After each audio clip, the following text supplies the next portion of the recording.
स्वागत है बच्चों अपने एक और नए क्लास में। आज हम लोग जो है 2026 में होने वाले मैट्रिक का जो परीक्षा है उसके मॉडल सेट पर आधारित कुछ प्रश्न को लेके आए हैं जो same to same model set पर आधारित है और ये प्रश्न सीधा एग्जाम में आपसे पूछे जाएंगे। तो चलिए शुरू करते हैं, बनाते हैं। पहला प्रश्न जो है आपका, यूक्लिड विभाजन एल्गोरिथम का प्रयोग कर 175, 250 और 425 का मौसा ज्ञात करें।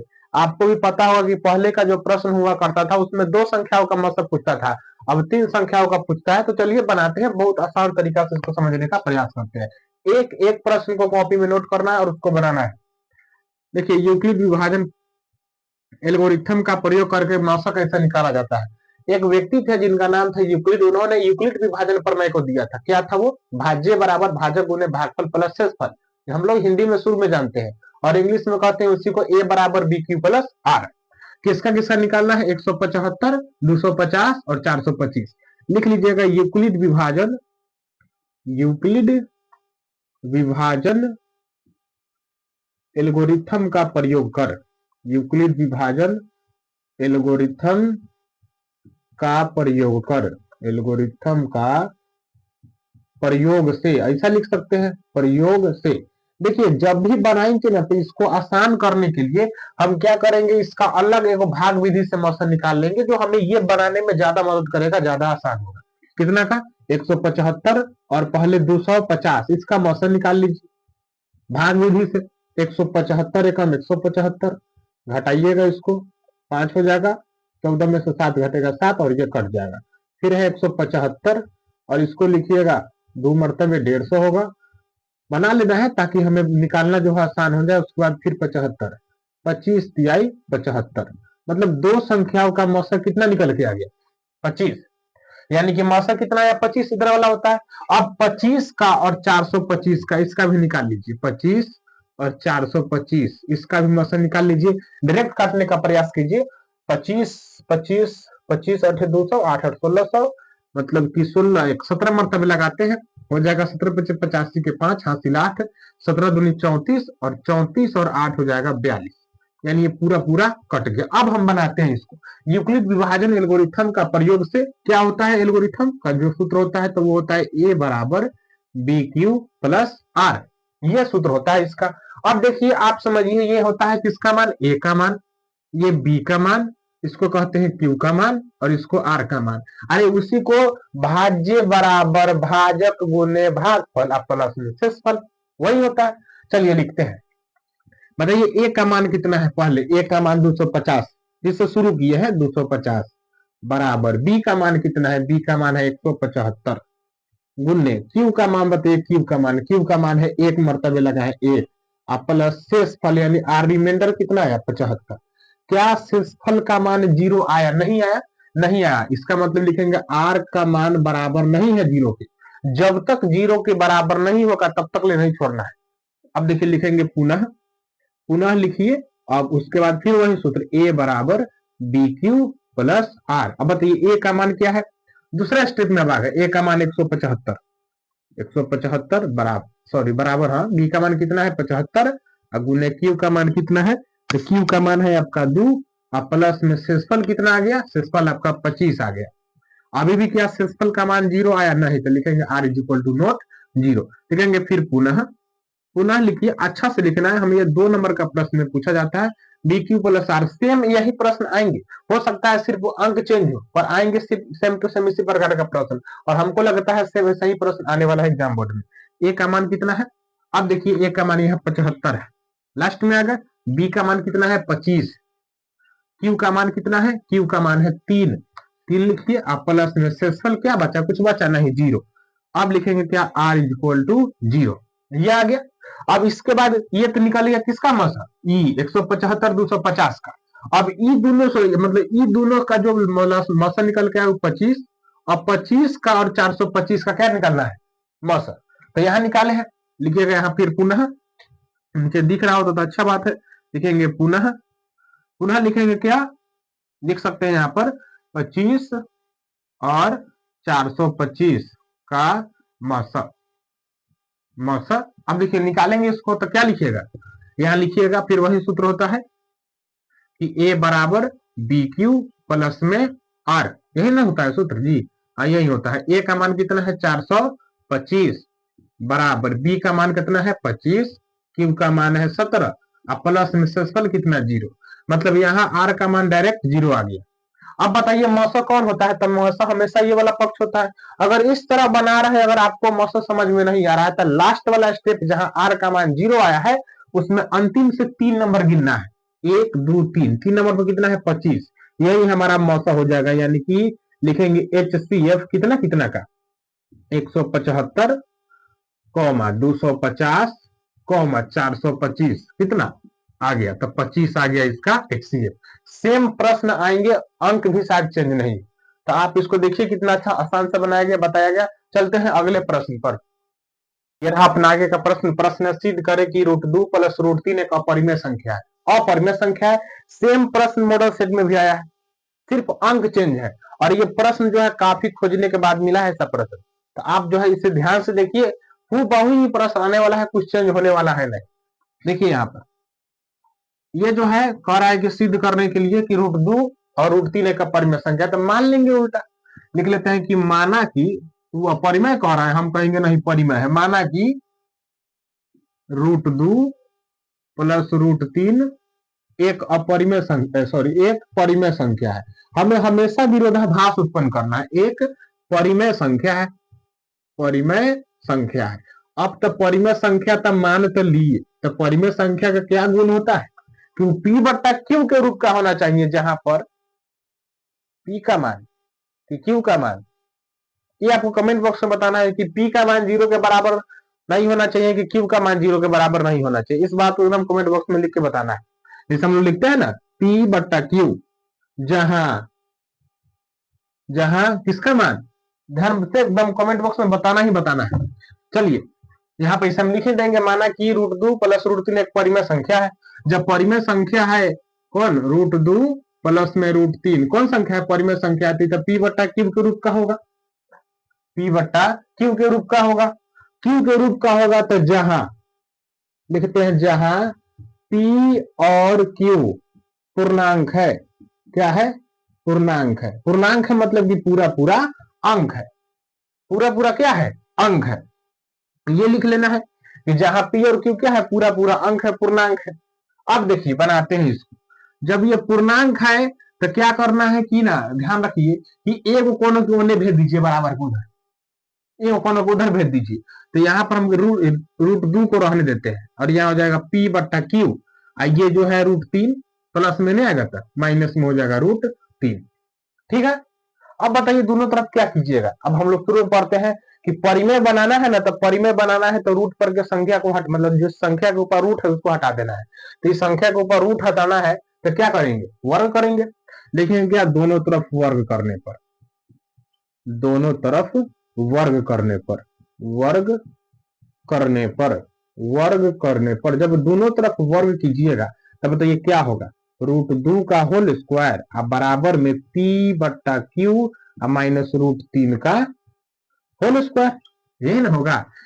स्क्वायर से रूट कट जाए कितना है 2 बराबर में तो बन गया A-B के होल स्क्वायर, बन गया। तो इसको बनाएंगे A-B के होल स्क्वायर, बनाएंगे इसको तो लिखेंगे A² यानी P/Q का होल स्क्वायर माइनस में 2AB होता है, A का मान है P/Q और B का मान है √3, 2AB प्लस B² मतलब √3 का होल स्क्वायर। यहाँ से स्क्वायर से रूट क्या हो जाएगा, कट जाएगा, क्या है बताइए, तो 2 बराबर P² में Q² माइनस में ये हो जाएगा 2√3 P/Q अब प्लस में ये तो कट ये गया था, कितना बची यहाँ पर 3। अभी 3 जो है ना इसको बराबर के इधर बुला लीजिए, इसको भी इधर बुला लीजिए। तो जब बराबर के इधर बुला लीजिएगा तो ये हो जाएगा 2 -3 माइनस P² इधर बराबर में -2√3 अब P/Q गुना में ये बच गया। अब ये घटा लीजिएगा इधर तो क्या होगा बताइए, तो 2 में से -3 घटेगा तो -1 माइनस P²/Q² अब बराबर में -2√3 P/Q, यही ना बचेगा। यहाँ पर इसका भिन्न का घटाव बनाने का मन है तो बना लीजिए ना, तो यही से आप लोग लिख सकते हैं। बताइए तो क्या लिख सकते हैं, लिख सकते हैं कि नहीं कि ये एगो √3 है, तो बाहर निकलवे नहीं किया, तो फिर अपरिमेय संख्या है। मतलब परिमेय संख्या अपरिमेय संख्या कब बराबर नहीं होता है। हमारा मान्यता क्या है, गलत है। पर थोड़ा और बना लेते हैं, यहाँ पे लिख लेंगे -2√3 p/q। ये आया। मन है तो यहाँ से ये p/q इधर ले आइए, 2 इधर लाइए। अब ले आने में कौन फायदा नहीं है, यहाँ माइनस कॉमन कीजिए, q² माइनस p प्लस में हो जाएगा p²/q², अब बराबर में -2√3 p/q। अब ये माइनस माइनस क्या हो जाएगा, कट जाएगा।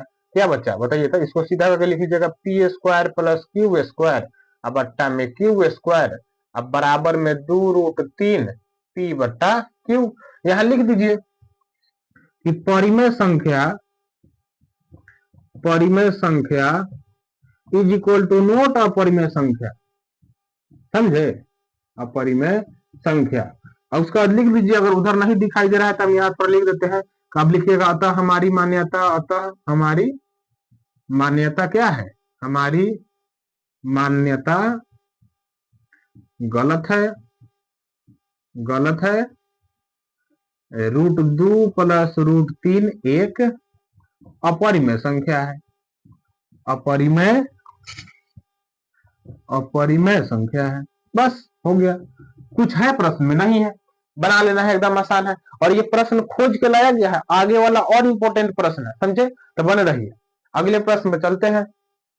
ये अपना एक प्रश्न है, व्याख्या करें कि 5 × 7 × 11 × 13 प्लस 11 भाज्य संख्या है, क्यों। अब देखिए, भाज्य संख्या इसलिए होगा कोई संख्या क्योंकि वो 3 संख्याओं से कटता होगा। भाज्य संख्या होने के लिए एक बात ध्यान रखिएगा, वो कम से कम 3 वो संख्याओं से कटना चाहिए, समझे। अब देखिए, अब ये संख्या दिया है कि व्याख्या करे कि प्रश्न है 5 × 7 × 11 × 13 प्लस 11। अब ये भाज्य संख्या होगा, तो देखो सबसे पहले तक कोई भी संख्या जो होता है, जैसे 1 को छोड़ दिया जाए और कोई भी ऐसा संख्या होता है 0 का बात हटा दिया जाए, तो कोई भी संख्या जो होता है गिनती का संख्या, वो कम से कम 1 से कटता है, स्वयं से भी कटता है। जैसे 2 देखिए, 1 से भी कटेगा, 2 से भी कटेगा, 3 1 से भी कटेगा, 3 से भी कटेगा। तो उसी प्रकार से ये संख्या है। तो अगर कोई चीज, अगर इसमें से कोई संख्या इसमें से कॉमन हो जाए, कॉमन मतलब कथी, अगर किसी में से कोई संख्या कॉमन लिया जा रहा है जो उभयनिष्ठ है उसमें, और वो कॉमन ले ले, मतलब उस संख्या उसको काटेगा। कोई संख्या जैसे हम कॉमन कर लिए, मतलब उस कॉमन संख्या से दी हुई संख्या को काटा जा सकता है, दी हुई संख्या को काटा जा सकता है। देखिए इसमें कुछ कॉमन दिख रहा है, 11 कॉमन है, कॉमन कीजिएगा तो 5 × 7 × 13, कहीं 11 कॉमन हो गया। अब प्लस में कितना, 1 बचा, 11 बचा कि नहीं, मतलब सॉरी 11 कॉमन हुआ कि नहीं हुआ। इसका मतलब ये संख्या 11 से भी कटेगा, मतलब कि ये संख्या 1 से भी कट रहा होता पूरा, खुद से भी कट रहा होता पूरा, और एक और संख्या किससे कट रहा है, 11 से भी कट रहा है। तो 3 को इसका संख्या काटने वाला हो गया कि नहीं, तो हो गया। इसलिए क्या संख्या है, भाज्य संख्या लिखेंगे भाज्य संख्या है क्योंकि ये 3 संख्या, चाहे लिख सकते हैं क्योंकि इनका उभयनिष्ठ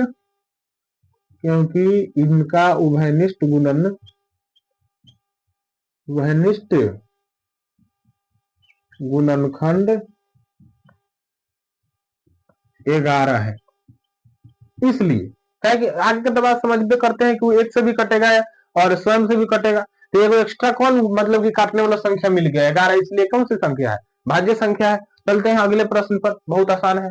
आगे का प्रश्न है, द्विघात बहुपद 2√3x² माइनस 5x प्लस √3 के शून्यकों को ज्ञात करें। अब शून्यक निकालना है। अब प्रश्न ऐसा भी आया हुआ है और सेम टू सेम जो है इस प्रकार के प्रश्न को लाया गया है यहाँ पे, जो परीक्षा में बनेगा ऐसा ही प्रश्न बनेगा। चलिए इसको बनाते हैं। यहाँ पे प्रश्न क्या है, प्रश्न है 2√3x² माइनस 5x प्लस √3। अब इसका शून्यक निकालना है, मतलब शून्य के बराबर करेंगे। शून्य का निकालना है मतलब हल निकालना है, मतलब द्विघात बहुपद है, ऊपर है अल्फा का मान निकालिएगा, बीटा का मान निकालिएगा, 2 इसका शून्य होता है। अब इसको हम गुणनखंड करेंगे इसका, तब गुना करने पर कितना लाना है, तो हम लोग जानते हैं प्रथम पद और अंतिम पद को गुना करेंगे। 2√3 में √3 से गुना करेंगे तो कितना हो जाएगा, 3 दूना 6, और x² लगा है, यानी 6x² लाना है गुना करके, और जोड़ घटाए कितना लाना है, माइनस में 5x। बताइए कौन कौन संख्या है जिसको जोड़ने घटाने पर -5 आए, उसी को गुना कर ले तो प्लस में 6 आना चाहिए। मतलब -3x -2x जोड़ेंगे तो माइनस में 5x हो जाएगा, और -3x में -2x से गुना करेंगे तब 3 दूना 6 प्लस में x² आ जाएगा। मतलब हमारे पास जो संख्या निकल के आया वो संख्या है -3x -2x प्लस में इसको उतार दीजिए √3 बराबर 0। हमें सिर्फ बीच वाला मतलब रहता है पहला वाला उतार दीजिए, अंतिम वाला उतार दीजिए, जैसे के तैसे। अब देखिए कुछ कॉमन दिख रहा है दोनों में, हाँ दिख रहा है कॉमन, क्या इसको पूर लीजिए, अगर नहीं दिख रहा है तो इसको लिख लीजिए 2√3x², माइनस इस 3 को लिख सकते हैं क्या हम लोग √3 गुने √3x का है, √3 में √3 से गुना करेंगे √9, और √9 का कितना वर्गमूल होता है 3 का, है वही बतवा गया कि नहीं, माइनस 2x प्लस √3 बराबर में 0। अब देखिए क्या कॉमन दिख रहा है, √3 में एगो है, एगो है, मतलब √3 कॉमन है, x दो है इसमें, एगो x है इसमें, तो ये कॉमन, तब ये क्या बचा है 2 बचा और एगो x बचा, माइनस ये √3x कॉमन, तो क्या बचा सिर्फ √3। अब इसमें से कितना कॉमन कर लीजिए -1, तो हो जाएगा 2x माइनस √3। अब ध्यान रखना है कि हमेशा ब्रैकेट के अंदर वाला संख्या बराबर ही आना चाहिए, बराबर है दोनों, बराबर नहीं है तो समझ लीजिएगा हमारा प्रश्न गलती बनाया गया है, हमने गलती बनाया है। अब एगो बाहर वाला संख्या लिख लेना है √3x i -1 ये संख्या है, एगो अंदर वाला संख्या है 2x माइनस √3 बराबर में 0। अब 0 के बराबर करेंगे तो हो जाएगा √3x -1 बराबर 0, और एगो होगा 2x माइनस √3 बराबर 0। मतलब कि √3x बराबर 1 इधर माइनस में, इधर आएगा प्लस में, 2x इधर माइनस में, इधर आएगा प्लस में। x का मान निकालिएगा तो यहाँ आ गया 1/√3, और यहाँ x का मान कितना आ गया √3/2। तब लिख लीजिएगा कि इसके शून्यक 1/√3 √3/2 है। समझ में आया कि नहीं, कितना आसान है, कुछ है प्रश्न में नहीं। आप हमेशा तो बने रहिए, पक्का जो है कि ऐसा प्रश्न देखिएगा, कुछ ना कुछ तो प्रश्न एग्जाम में जरूर आएंगे, ऐसे प्रश्न जो सेट किए गए हैं। चलते हैं अगले प्रश्न पर।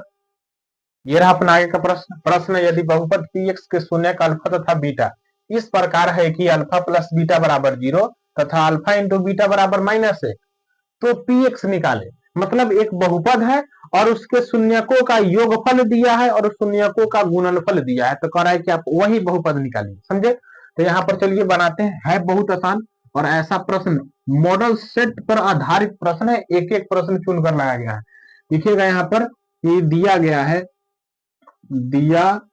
है, बताइए क्या क्या दिया गया है प्रश्न में।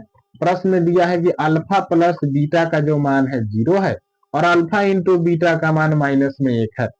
अब बताइए अल्फा बीटा मतलब कि द्विघात बहुपद में, सॉरी मतलब किस बहुपद में शून्य की संख्या 2 रहता है, वो अल्फा को बीटा, द्विघात बहुपद में मतलब द्विघात सूत्र से हम क्या करेंगे, मतलब लिखेंगे यहाँ पर द्विघात बहुपद, ऐसा लिख सकते हैं। द्विघात बहुपद निकालने का क्या सूत्र होता है, सूत्र होता है x², सॉरी माफ कीजिएगा, इसका तो ये व्यापक रूप होता है, इसका जो होता है सूत्र होता है x² माइनस में alpha plus beta x plus alpha into beta.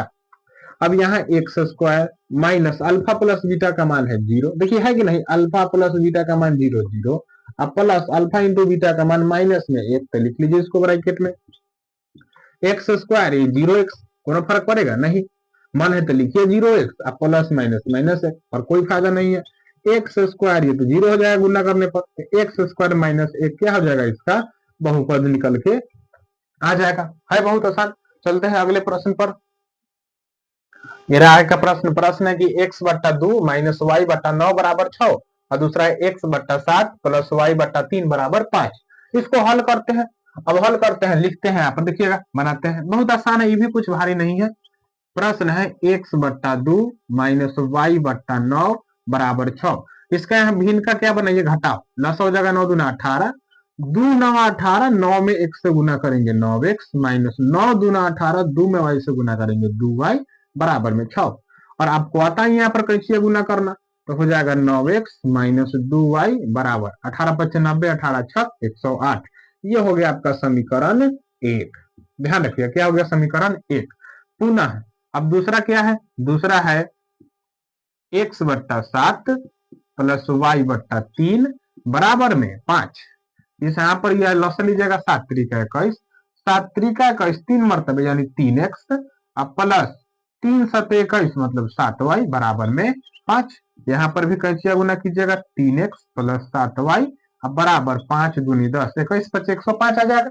गुना करने पर ये हो गया आपका समीकरण 2। क्या है आपका ये समीकरण 2।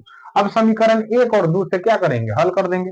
यहाँ लिखिए समीकरण 1 और 2 से, समीकरण 1 और 2 से। समीकरण 1 कितना है, समीकरण 1 था 9x माइनस 2y बराबर 108 और दूसरा है 3x प्लस 7y बराबर में 105।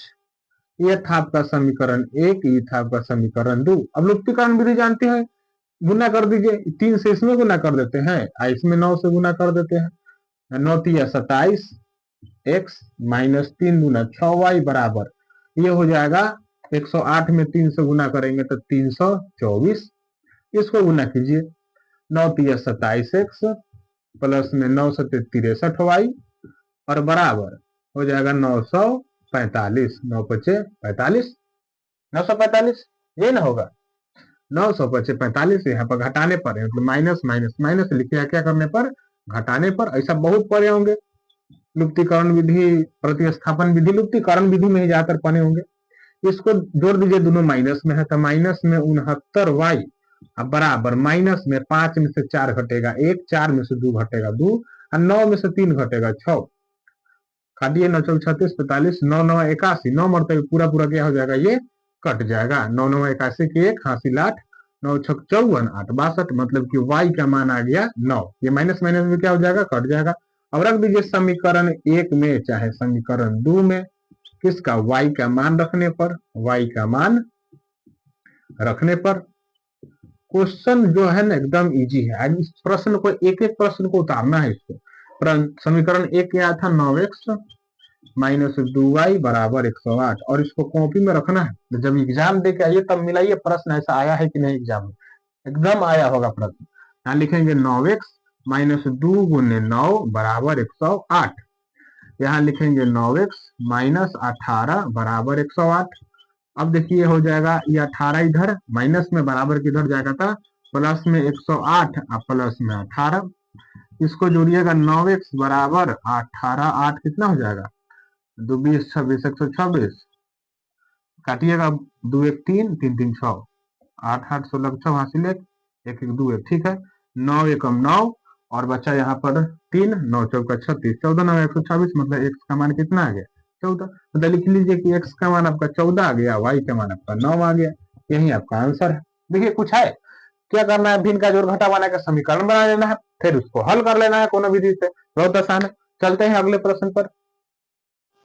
आगे का प्रश्न है x square minus 2x minus में है ब्रैकेट में फिर 4b² माइनस a² बराबर 0 को हल करें। गुणनखंड नहीं बनेगा, द्विघात सूत्र जानते हैं, द्विघात सूत्र से मतलब श्रीधराचार्य के नियम से इसको बनाएंगे। चलिए बनाते हैं इसको। ऐसा प्रश्न जो है ना इस बार परीक्षा में ध्यान रखना है, अच्छा खासा एग्जाम में प्रश्न आने वाला है और एक एक प्रश्न को चुनकर लाया गया है जो बहुत इंपॉर्टेंट प्रश्न है। एकदम अधिकांशतः चांस है, गेस किया गया है कि यही प्रश्न एग्जाम में भी आएंगे। प्रश्न है x square minus 2ax minus 4b² minus a² बराबर में 0। मतलब a का मान कितना है 1, b का मान कितना है माइनस 2a और c का मान है माइनस में ब्रैकेट में लिखना है 4b² माइनस a²।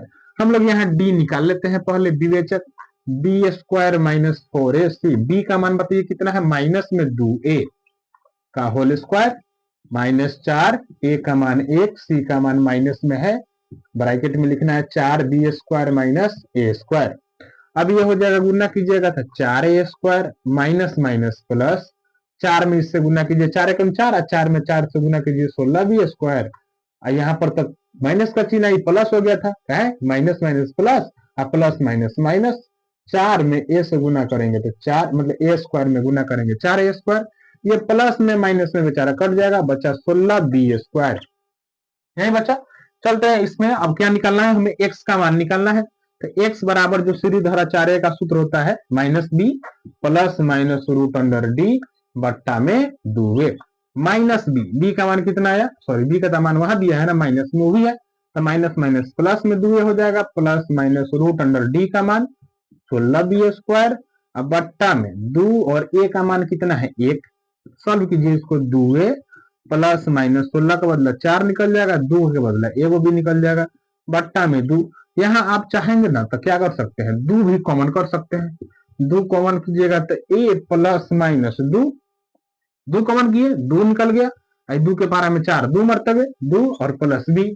अब बट्टा में 2, अभी 2 से 2 कट जाएगा, आंसर एगो a प्लस 2 भी आ जाएगा प्लस में, और एगो यही माइनस में a माइनस 2 भी, यही आपका क्या है आंसर है। आसान है कि नहीं, कॉमा लगा लीजिएगा, मतलब ऐसा क्या है कि गुना हो, मतलब a प्लस 2 भी कॉमा a माइनस 2 भी इसका क्या है आंसर है। कितना आसान है, कुछ लगता है कि है कुछ भारी नहीं है। चलते हैं अगले प्रश्न पर। आगे का प्रश्न है के किस मान के लिए द्विघात समीकरण 2x² प्लस kx प्लस 8 बराबर 0 के मूल समान होंगे। मतलब मूल कब समान होता है, जब d का मान 0 आता है। अभी कह ही रहा है कि मूल समान है, मतलब जो d मतलब विवेचक विवेचकर का जो मान है वो 0 ही है। बनाते हैं ये भी प्रश्न जो है एकदम मॉडल सेट पर आधारित है, एकदम हूबहू प्रश्न है। मतलब कहने का आशय कि प्रश्न को खोज कर लाया गया है, प्रश्न जो मॉडल सेट के आधार पर जारी मतलब कि किया गया था वैसा ही प्रश्न यहाँ पर भी है, अंक चेंज करके लाया गया है। प्रश्न है 2x² प्लस में kx प्लस में 8 बराबर में 0। मतलब a का मान 2, b का मान k, c का मान 8। अब मूल समान है, मतलब d का मान क्या है 0, तो d बराबर क्या सूत्र होता है, सूत्र होता है b² माइनस 4ac बराबर में 0। अब b का मान कितना है k, तो k का स्क्वायर माइनस 4 गुने a का मान 2 और c का मान 8 बराबर में 0। 4 a का मान 2 c का मान k बराबर में 0। अब इसको गुना कीजिएगा तो 4 दूनी 8, 8 टाइम 64 बराबर 0। इधर जाएगा बराबर की इधर प्लस में, स्क्वायर हटेगा इधर चढ़ेगा प्लस माइनस के साथ रूट 64। मतलब कि के का मान कितना आ गया प्लस माइनस में 64 कितना गुण होता है 8 का, ये आपका आंसर आ गया। के का मान प्लस में भी 8 हो सकता है, माइनस में भी 8 हो सकता है। देखिए कितना आसान है, कुछ है प्रश्न में नहीं है। चलते हैं अगले प्रश्न पर। ये अपना आगे का प्रश्न समांतर श्रेणी से है, कह रहे समांतर श्रेणी 5, 8, 11, 14 डॉट डॉट डॉट 26 पद तक, मतलब n का मान 26 का योग निकाले। योग निकालना है बहुत आसान, कुछ है नहीं भारी, ऐसा नहीं है कि नहीं बन सकता है। ये सब जो है ना प्रश्न, ये सब जो चैप्टर है समांतर श्रेणी, जिससे 12 नंबर 15 नंबर के एग्जाम में प्रश्न पूछते हैं, और जो इंपोर्टेंट रहता है 10वां में मैथ में 100 में 100 नंबर लाने में। देखिए बनाते हैं, एक मतलब a1 लिखे हैं, a का मान कितना है 5 और a2 का मान कितना है 8। यहां से आप d का मान निकालिएगा तो सूत्र होता है a2 माइनस a1, मतलब 8 माइनस 5 कितना आ गया, d का मान 3। कह रहा है 26 पदों तक, मतलब n का भी मान कितना है 26, पदों की संख्या उसको n से सूचित करते हैं। n का मान कितना है, नंबर का मान कितना है 26। योग कह रहा है मतलब कि 26 पदों का योग निकाले, मतलब कि s 26, यहाँ एस एन लिखते हैं, चाहे लिखे लीजिए। देखिए एस एन क्या सूत्र होता है, एन बट्टा 2 into 2a plus N minus 1 into D, N सूत्र होता है। अब देखिए एस एन के जगह रख दीजिए 26 बराबर एन बट्टा 2, मतलब 26 बट्टा 2 इंटू 2 ए का मान बताइए कितना है 5, प्लस एन का मान कितना है, तो एन का मान 26 है कि नहीं 26, माइनस 1 इंटू डी का मान कितना निकल के है 3। अब इसको सॉल्व मतलब सॉल्व करना है, इसको 2 से काटेंगे 13 मरतबे कट जाएगा 13, 5 दूनी 10 प्लस 26 में से घटेगा 25, 25 तिहाई 75, यानी 13 गुने 75 10 कितना हो जाएगा 85, गुना करेंगे तो हो जाएगा 1105, गुना करने पर 1100 कितना आ जाएगा 5 आ जाएगा। चलते हैं अगले प्रश्न पर। प्रश्न ये रहा अपना 10वां प्रश्न। प्रश्न 0 और 50 के बीच विषम संख्याओं का योग निकाले। योग निकालना है, मतलब समांतर श्रेणी का ही प्रश्न है, पर कह रहा है 0 और 50 के बीच, मतलब 0 से शुरू करना है 50 तक खत्म करना है, ऐसा नहीं 0 को छोड़ देना है 50 को छोड़ देना है, बाद में जो बीच में संख्या है वही विषम संख्या। तो बताइए विषम संख्या कितना कितना हो जाएगा। विषम संख्या जो आपका हो जाएगा वो हो जाएगा प्रथम विषम संख्या 1, फिर 3, फिर 5 डॉट डॉट डॉट डॉट 50 तो सम संख्या है, 50 को ऐसा ही नहीं कर रहा है बीच में, तो 50 के जो है पहले क्या आता है विषम संख्या, वो आता है 49। यही है मतलब कि A1 का मान कितना है 1, कलम गिर चुका है। अब मतलब हमारे गुरुजी बताया करते हैं कि अगर क्वेश्चन बनाते समय जो कलम गिर जाए, मतलब कलम गिर जाए तो वो प्रश्न एग्जाम में जरूर आता है। देखिए A1 का मान कितना है 1 है और A2 का मान कितना है 3, तो आप समझ लीजिए पर आप कलम गिर चुका था, मार्कर गिर चुका था। डी का मान होगा A2 माइनस A1, मतलब 3 माइनस 1 घट के कितना आ जाएगा 2। अंतिम पद भी दिया है, इससे n निकाल लेंगे, मतलब an का मान कितना है 49, मतलब हमें मालूम चल जाएगा। देखो अंतिम पद को an से स्प्लिट करते हैं, इससे हमें ये मालूम चल जाएगा कि उसमें कई गो पद है, एक से लेके विषम संख्या में 1 से लेके 49 तक में कई गो पद है। तो an का मान है 49। अब सूत्र होता है an का क्या, a plus n minus 1 into D बराबर में 49। अब a का मान कितना है 1 प्लस n माइनस 1 इंटू, देखिए इसको A1 भी बोलते हैं a भी बोलते हैं, इसमें कंफ्यूजन नहीं होना है। d का मान कितना है 2 बराबर में 49। अब ये एक बराबर किधर जाएगा, घटेगा तो n माइनस 1 इंटू 2 बराबर में 49 माइनस 1 हो जाएगा।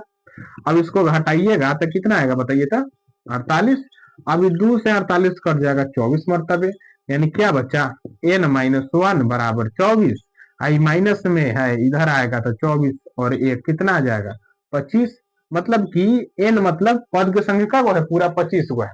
अब कह रहा है योग निकाले, मतलब एस एन क्या सूत्र होता है, एक छोटा सूत्र होता है n बटा 2 into A plus A N, इस सूत्र को भी याद रखिएगा बहुत काम आता है। अब कह रहा है कि क्या निकालिए, योग निकालिए, तो बताइए कई गो पद है, पूरा 25 गो पद है, यानी कि n का मान 25, मतलब 25 बटा 2 इंटू ए का मान बताइए कितना है 1 प्लस एन का मान कितना है 49, यही है। यानी कि 25 बट्टा 2 49, एक हो जाएगा 50, 2 से काटिएगा 25 मरतबे कटेगा, 25 गुन्ने 25 बराबर में हो जाएगा 625। यही इसका आंसर है। कैसा लगा है ये पूरा 10 प्रश्न, और आगे हम वीडियो में फिर 10 प्रश्न लेके आएंगे, और सिर्फ चुना हुआ प्रश्न, इंपॉर्टेंट प्रश्न, मॉडल सेट पर आधारित प्रश्न, जो परीक्षा में हूबहू आने की ज्यादातर क्या है संभावना है, ऐसे ही प्रश्न आएंगे। देखिए इसके पहले क्लास तो उसमें हम कोई मतलब समीकरण था शायद लास्ट समीकरण, उसको हल करते समय मतलब जहां प्लस होना चाहिए था वहां पर हमने माइनस दे दिया था, तो उस प्रश्न को देख लीजिएगा। उसके लिए कभी कभी गलती हो जाता है, कभी कभी लिखने में प्लस माइनस में इधर उधर हो जाता है, तो उसके लिए आप हमें माफ कर सकते हैं। बाद बाकी कैसा लगा वीडियो कमेंट बॉक्स में बताना है। Thank you so much.